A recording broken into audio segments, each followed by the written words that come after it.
Greetings. I am Optimus Prime. Hear this message. Decepticons detected. Come to my aid, Autobots. Hello there, gang, and welcome to another episode of Displaying Model Behaviour, the Earth's mightiest action figure video podcast. So take off your pants, crack a beer, and let's talk toys. Let's talk about the nerdy news that you need to know about. It's the only news that matters.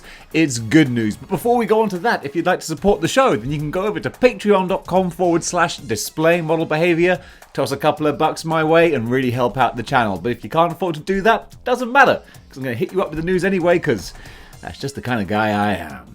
Today's top story is that Hasbro have officially announced that next year we will be getting the 3 Spider-Men in Marvel Legends form. We knew it was kind of sort of coming. They said, like, look, we hear you, we know what you want, we're aware of it, sit back. But they never actually said it's a happening. Well, now officially it's a happening. 2023, we will get the 3 Spider-Men from No Way Home. Toby, Andrew, Peter. Boom. We don't know what form they're going to come in. If it's going to be single releases or a 3-pack or a bunch of 2-packs. They could do whatever they want. It's a license to print money. These are going to sell like hotcakes. Although I'm also predicting this is one of those things where everyone's worried that they're going to sell out instantly and be really hard to get hold of. I'm predicting more of a 90s comic book type thing where everyone thinks the first issue of a series like Spawn or Spider-Man or X-Men is going to be like, oh my goodness, it's going to be so rare, I'm going to buy 5 of these and retire. And then you realize, actually, no, they've made 100 gajillion of them. I'm guessing that's going to be the same with these ones. Everyone's going to snap them up real fast, and then it's going to be like, oh, wait, actually, there's loads of them. That doesn't mean I'm not going to pre-order mine on day one. Of course I am. And it's exciting to think how they're going to distribute these, because I could see a bunch of 2-packs happening. My buddy Dylan suggested this. He was like, well, what if you did one Spider-Man with one of the villains from No Way Home, and then each one, so you end up with 3 Spider-Men, 3 villains, and hey, Hasbro love their overpriced 2-packs, so that kind of rings true as well. But either way, 2023, roll on, and we'll see what we get. Hot Toys have shown new pictures and images, of their of their Luke Skywalker Bespin Hot Toys figure. And yeah, it looks like what you'd expect. All of my Hot Toys features are exactly the same. I'm like, yeah, it looks really pretty, gonna be super expensive. Does what it says on the tin. Really, I'm just saying words coming out my mouth hole and into your ears just to fill the time while I show off the pretty pictures. Isn't that a fun little thing? I could just sit here in silence and you'd probably enjoy it more. But we do get these in 2 different versions. We get the standard one where he's got the Bespin Cloud City diorama base, or they've got the deluxe version, which also comes with a Hoth base as well. Not Hoth, that's the ice planet. What am I talking about? Dagobah. I always say Dagobah in the voice of Luke when he's coming out of his sort of coma type thing where he's like, Dagobah, Ben. That's just, I don't know, these funny little things that stick in your brain. Anywho, yeah, you can get the Dagobah one that actually comes with the severed Darth Vader head with the mask ripped away and Luke's face in there. That was some funky, cool, weird, surreal little parts of Star Wars that we kind of forget happened. It was like, oh yeah, that was a thing. That was kind of odd. So that's going to be coming out in about a year and a half, not until the 2nd or 3rd quarter of 2023, which is great because it's going to give you some time to save up your money. Super 7 are showing more images of their Silverhawks Series 3 figures. Now, these are going to be $55 each and coming out spring of next year. Why did I say the technical info before going on about the figures? Because I literally just read it, and if I didn't say it immediately, I would have forgotten. But here you go. We can have a look at the 4 figures on offer. One of them I've previewed already. A couple of ones are new to me. Well, I'm not really familiar with Silverhawks, so they're all new to me, but let's run through them. So first of all, we've got Molecular, who was kind of teased a little while ago and I featured on the channel. Then we have Commander Stargazer.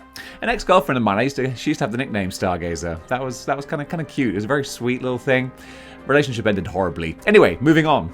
There's also Hotwing, which is, yep, this guy here. Again, I'm just saying words out my mouth hole to fill the time while I show these little pictures. I don't really know what else to add. I mean, it looks like a fun kind of character.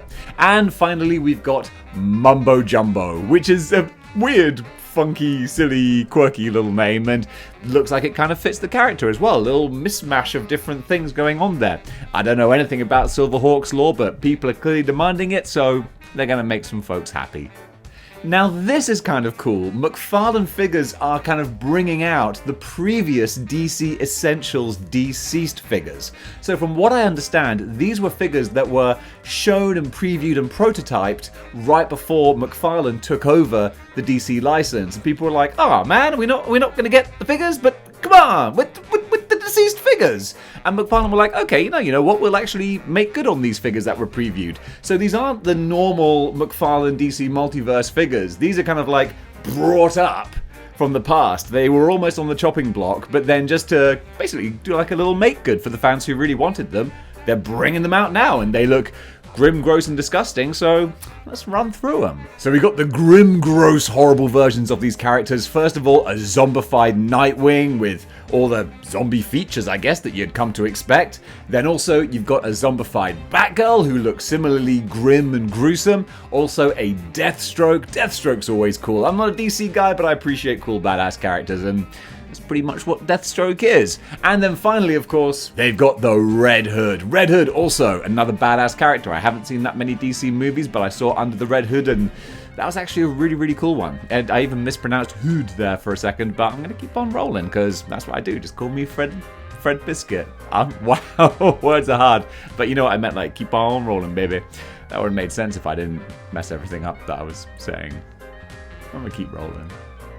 The two MCU Marvel Legends Moon Knight figures are up for pre-order at all the various places now. Big Bad Toy Store, the other ones. You can get hold of them. You can't physically get hold of them yet, but you can get hold of your pre-order for them. And you can pay $25.99 for the privilege. And boy, that's, I mean, we knew that price hikes were coming, and these are standard figures, and these are going to be the standard prices for standard figures. And that's tough, man. And I'm not having a go at Hasbro or Marvel Legends. Like, that just seems to be across the board. DC, McFarlane, they're managing to keep like a lid on things. NECA are way through the roof. So it's all happening. It's all over the place. But still, $25.99, that still kind of sticks in my craw a little bit for Marvel Legends. So it's gonna be tough. It's gonna be tough. I will probably still buy them to review on the show and like be a part of the conversation. But besides that, I think I'll probably sell them on afterwards, because that's a lot of wedge. It's a lot of money, and yeah, I think I might have to be very selectful about my purchases in the future. Speaking previously about the deceased DC Zombies figures, we've got another official preview of the McFarlane Multiverse Batman Blackest Night figure. And this looks exactly like the one that I kind of previewed earlier from my sources, which were actually just websites that did the real research. No, I just took it from them. You know, that's also how I roll. But this looks cool. I mean, there's not too much to elaborate on this. It's the zombie version of Batman from Blackest Night. Definitely looks better than the little leaked preview picture that I had. The lighting's all cool. I think there's more paint detail and stuff on the face as well. This is a better representation of the figure or of the character that's on the comic book cover. Amazing that the proper official image is better than some broken up piece of crap snapped on a table. Yeah, go figure. But for any DC Blackest Night fans, I think you're probably going to be quite satisfied with this one. Mezco, one of my favorites, Mezco, have announced a new member of their Rumble Society. It is the Murder Hornet, which is going to be part of the Krieg figures. So I've got my White Krieg, my Pale Driver. Pale Driver, you've been gone too long in the midnight street. Oh, what's becoming of me? Sorry, that's just like a twitch I get when I say Pale Driver. Pale Driver! No, I'm not going to do it again. So the Murder Hornet is basically Pale Driver with a different... I wasn't going to do it again there. I was tempted. With a different mask and with a yellow and black colour scheme. And possibly like some wings as well. They've released a trailer for it. And I love these stop motion Mezco trailers. That just hits me right in the kind of like, ooh, creative sort of like, I like what you're doing here. So they're going up for pre-order at 6 p.m. UK time, 1 p.m. EST. Basically, by the time you're watching this, they've already gone up for pre-order. I'm trying to get this done so that I can go and maybe pre-order them. Or just the one. I just want the one. I love that Krieg design. And then going for a sort of an insectoid kind of take on it as well, that really appeals. So yeah, I think I might pick myself up a new, not a Pale Driver, but a Murder Hornet. It's a great name. Alright, real-time update. While editing this video, the Murder Hornet went live, so I went onto the Mezco site to have a look at it, and $95 for the figure, plus duties and fees $27, plus shipping to the UK $48, coming to a total of $170. I'm out.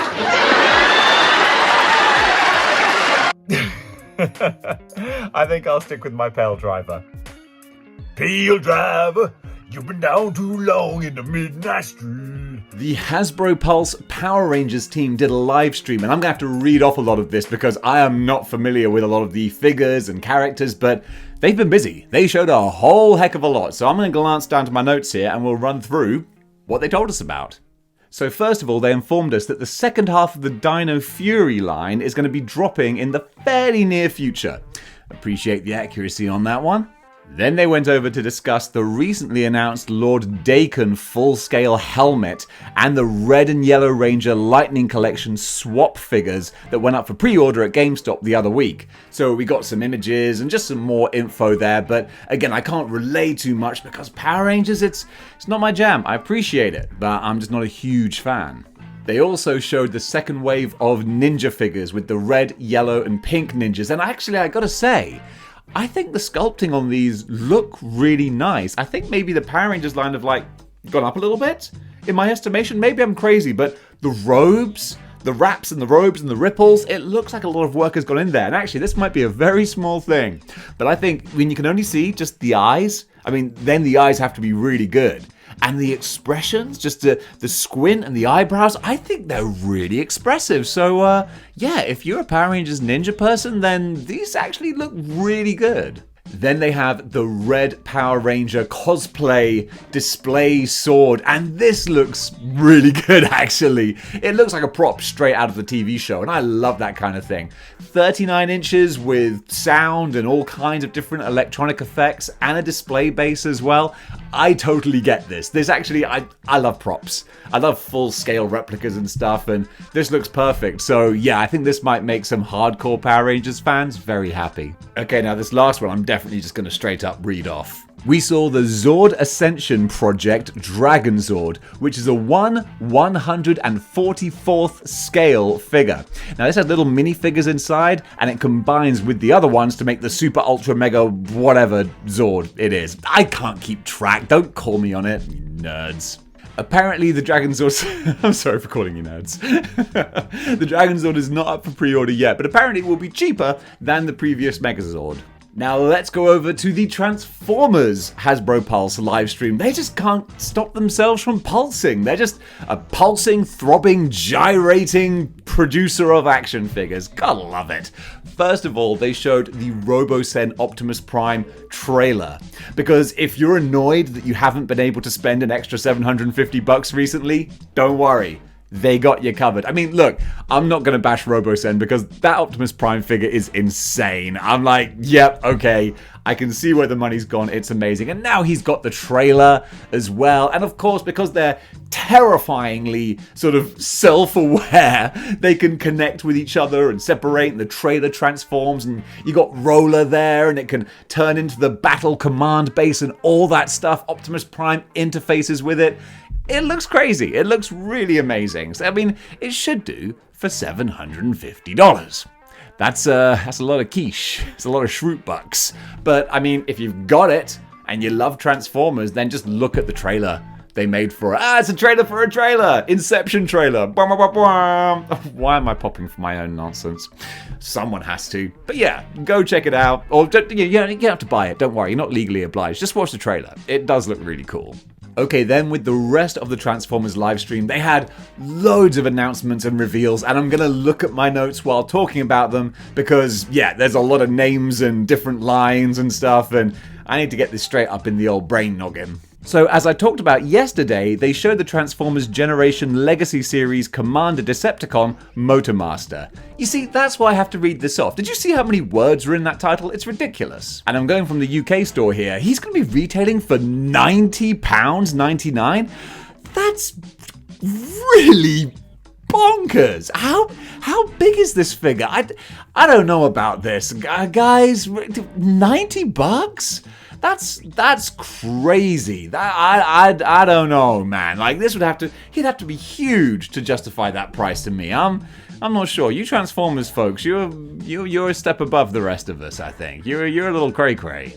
Then we've got the Transformers Generations Legacy Series leader Blitzwing. Again, I'm getting out of breath just saying these names. At least he's more reasonable, £50. I really want to see these figures to see, okay, like what's 50 and what's 90? What more are you getting here? I know that Motormaster is the truck cab with the trailer as well, but still, that's got to be big. I really want to see where the money's going. Blitzwing, though, I really like. I'm a big fan of his, but I spoke about him yesterday, so let's move on. Now we've got actually something I really love, which is Shattered Glass, which is the alternate mirror dimension in the Transformers lore, where the good guys are bad, the bad guys are good, and I'm gonna live my life like I should. But let me take a deep breath here to give you this name.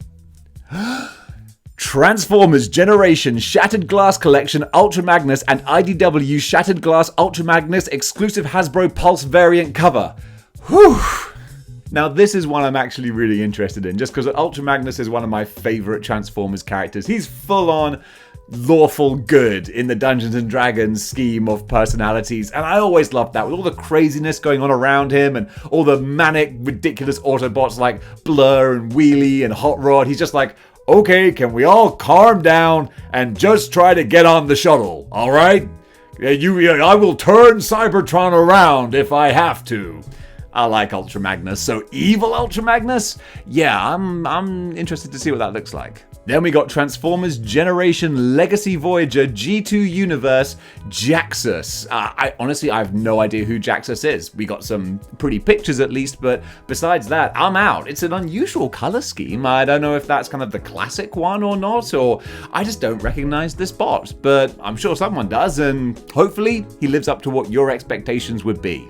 Then we got Transformers Generations Legacy Deluxe Elita 1. Elita 1, I know, Optimus Prime's kind of girlfriend, other partner type bot. I think that's right, Elita 1. They were kind of like bumping servos on Cybertron before he got turned into Optimus Prime. Am I right? She was like Orion Pax's main squeeze. My Transformers lore is spotty at best, but either way, she looks kind of cool. Then we got Transformers Generation Legacy Deluxe Predacon Tarantulas. And I love insectoid Transformers. They always look kind of cool. He's got a bit of a bizarre, crazy, bright, colorful color scheme. I'm not too sure about that, but I don't mind the fact that I remember Tarantulas from Beast Machines. I'm pretty sure that's right, isn't it? So yeah, he looks kind of cool and funky, but again, it's not something I would get. But he is 21 bucks, which is actually a much more reasonable price point. So he's, fair play to that. Then we got ourselves Prime Universe Knockout. Again, this is where Transformers sort of loses me a little bit, with so many different lines and universes and versions that I always found it difficult to get into wanting to collect the line, because I'm like, well, which line has a complete set of all the Transformers that I want? Or like, are some from the movie? Are some the REDs? Are they some of the Legacy? I don't know. And then I'm like, you know what? I'm out. Please yourselves. But he still looks fun. And as I previously mentioned yesterday, we got Wild Rider, so not going to talk about him too much because I've already done that, and I hate repeating myself. There's always new nonsense I can say. And finally, Transformers Generation Legacy Core Autobot Hot Rod, and this just looks like a cheap version of Hot Rod, so yeah, cheap version of Hot Rod. Get yourselves a cheap Hot Rod. That's all I can really give you for that one. One of my favorite video games from last year, or even 2020, jeez, was Ghost of Tsushima. And it looks like Sony are going to be making a Ghost of Tsushima movie. And this has my Curiosity. Sony don't have a good track record with me. We're barely on speaking terms, quite frankly. But I loved the game Ghost of Tsushima, and I enjoyed the story as well. Classic samurai stuff. It wasn't some crazy mystical kind of thing. It was actually a surprisingly grounded samurai tale. And I really dug it. And honestly, it genuinely kind of tugged at the heartstrings a little bit. So if they can translate this onto the screen, not go too big and stupid, but just keep it a fun, entertaining, a little bit heartfelt and action-packed samurai story, I'm going to be all over that. I really hope it can live up to the expectations that I might have, or the promise that the game showed for the narrative, because man, it was good. And if you haven't played Ghost of Tsushima, then I highly recommend it. As far as open world hack and slash type games go, dude, it's one of the best.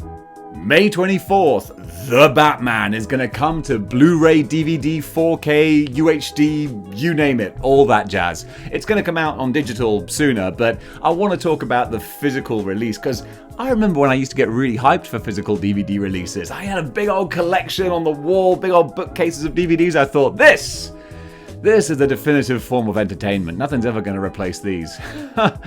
Oh, 2020 Dave, if only you knew. But the 4K DVD box, it's going to look really nice, and it's got a whole bunch of extras as well. Let me read them off to you. So it's going to include features called Vengeance in the Making, Vengeance Meets Justice, The Batman, Genesis, Becoming Catwoman, Looking for Vengeance, Anatomy of the Car Chase, Anatomy of the Wingsuit, A Transformation, The Penguin, The Batmobile, Deleted Scenes with Director's Commentary. I don't know why, I don't know where I was going with that voice. It started out as Batman, and then it just became something stupid. Kind of like this channel, actually. It started out as something, and then just became stupid. But go pick up The Batman, it was a good time. And finally, just a quick good news today. Remember Metal Gear Solid 3? Of course you do, that fantastic game from over 20 years ago.